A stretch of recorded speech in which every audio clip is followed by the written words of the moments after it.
uwo mutipe mvuye kureba bamwita Kiroso. Byagenze bite?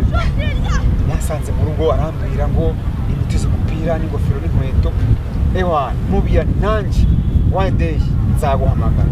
Wari tuvuganye ko ngomba kuziruka njye kubifata. Ubu ngubu ni rero ushaka we namuguze telefone ntayiri. Kiroso? Kiroso irangegera y'urutwe ifite ubwanwa wajya ngo nuko isekurume y'imeshyi.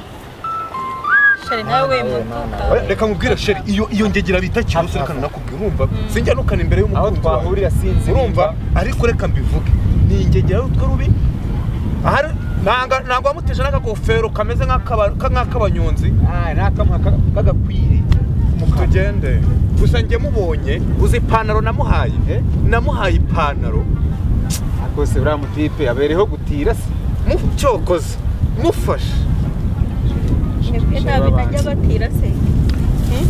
Tugende ntacyo nyine. Nta bintu mujya mumutiza arabatira. Aya Sheri hari ubugabo bwa muri uyu mujyi wagira ngo bwa.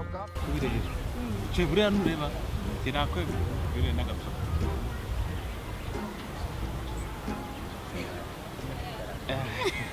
Gereka mubwira.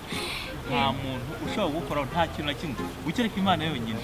Sheri wambaye neza. Mba nifuza reka mba nigereyeyo. Urumva kereka Imana yonyine. Nishobora kugira ikintu gutwara abyihangana kubera ko Imana ni iri hejuru ya byose. Ariko hagize umuntu kwemera je nize inuza zose. Karate nazize nize kurwana ndumana niga kurwana ntera n'amabuye niga ibintu byose.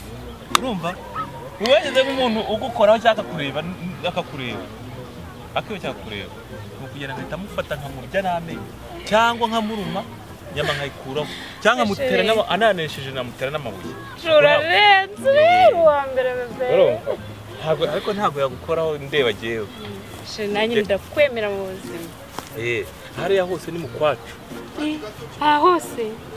Hose ni mu kwacu. Nariya? Hose ni mu kwacu. Narura rutoki. Hose ni mu kwacu. Banyumugaba mwiza. Urumva? Hose ni mu kwacu. Niyo mpamvu rero. Abakire. Urabona ibintu byose birahari. Urumva? Tuzatugenda twigiremo. Ahantu hose na jaride zose hariya ni mu kwacu. Urumva? Tunashakaga umugabo ufite uwo bakize nkawe. Je rero nige mvuga ngo nige mugabo mwenyewe. Ni wowe mugabo wenyewe. Shanda ukunze. No ukunze inshuro igihumbi. Umva se. Ni ukuvuga ngo aka gace kose ni mu kwacu. Mu kwanyu? Ni mu kwacu. Nari amazi n'ayanyu. Nara ni mu kwacu. Urumva? Ahantu hose ni mu kwacu. Yisi yangegera.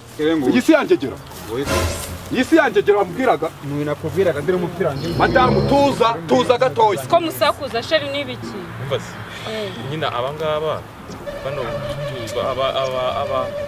Kiro ndakureba Kiro. We tangira kuzana ibintu. Kwambwiye ko zikurwanura ibiki. Iyi ngofero ubundi. Shuri ntara y'umugi mbabari. Reka nkubwire. Telefone ndabanyifasha. Madamu tuza urukumva naguze kunira. Iyi ni ntare yanjye. Asigaho Sheri waretse bigabanya reka nkubwire Kiroso urumva wowe ufite urutwe rumeze gute. Ibi bintu nzabiguha. Madamu bunana bikuziza wawe uzi ko nahita ngusakura njye uri kumva neza. Reka utumubare. Reka tumubare ikibazo afitanye namwe. Byari ikibazo afitanye namwe. Byari ikibazo afitanye namwe. Ituzanira telefone. Umuzanira telefone umusheri wanjye. Nimagukubise. Nakubitwa n'inkuba.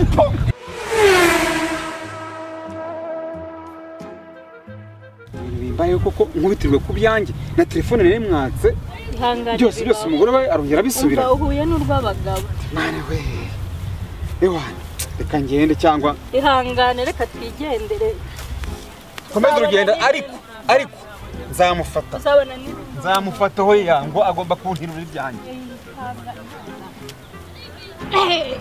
Ibintu ntago mbyumva. Sheri nta kintu ndugutwaye. Tugashira amenyo gakubitwe n'agace. Ubu nyemeraho nguri intare yanjye ukansiga mu menyo ya rubamba. Nese Sheri ko bari arabasazi je namenyere kurwana n'abasazi. N'abasazi. Ubu ni bari bakwibya wemera ngo ufite ingufu. Jewe ubundi iyo mufata sinakubwiye ko ako wabonye uburyo nakoze iboko nta kintu cyaye ba. Ndumiwe Sheri ndakwemeye ngo ibintu koko nibyo wanyu. uzi kuzagira no ku ruhande. Byose nibyo wacu. No kuri rwose. Ndakubabariye bebe. uzajya urara ku ruhande no ku rugi. Ku rwuririro. Uzajya urara ku rwuririro kubera ko ibintu bizajya biza byose uzajya Ako ibintu byo kwemera ngo nize guterana amabuye ngo nize kubita ingumi ngibiki. nyine jewe nize kandi je nabo zantu ufata amabuye ngo nkwereke ni kuba yayigizemo amabuye ugahita wibona ajya uko nteye Ndara abajura be bakwiriye cyakoze urarwanira ndakwemeye aho dutaye tugende Sheri uyu munsi urare ku rwuririro rwose pe genda kwemeye yamye shamba